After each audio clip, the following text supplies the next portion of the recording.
In the remote wilderness of northern Canada lies Angikuni Lake, a place shrouded in an eerie mystery. The year was 1930.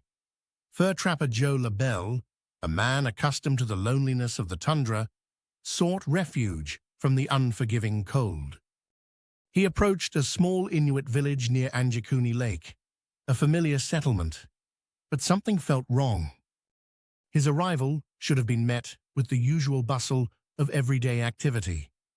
Instead, Labelle was met with silence, a heavy, unnatural silence. He wandered through the village, finding something far more disturbing.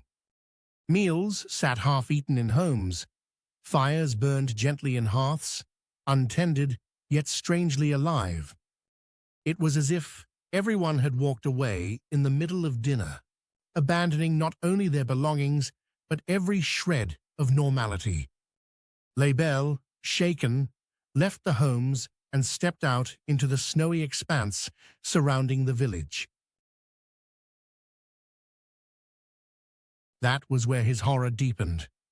The sled dogs, loyal companions, were discovered frozen to death, starved, utterly neglected.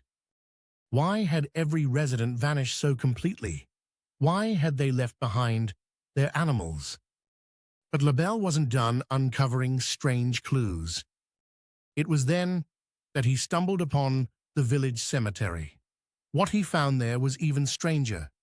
The graves had been deliberately dug up, yet there were no remains inside. By Labelle's account, the scene felt impossible, beyond the bounds of what an ordinary human tragedy could explain. There were no signs of disease, conflict, or external attack.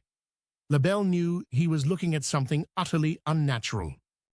Panicked, he fled, determined to reach the nearest authorities and report the impossible horror he had witnessed. Panicked, Labelle made his way to the nearest RCMP office, reporting what he had found. But it's here where the story begins to fragment.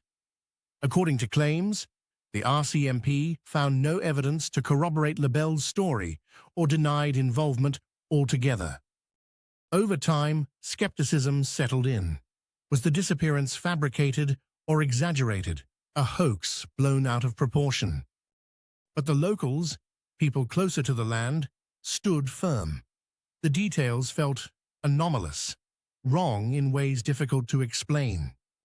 Adding another layer were reports of unusual lights in the sky.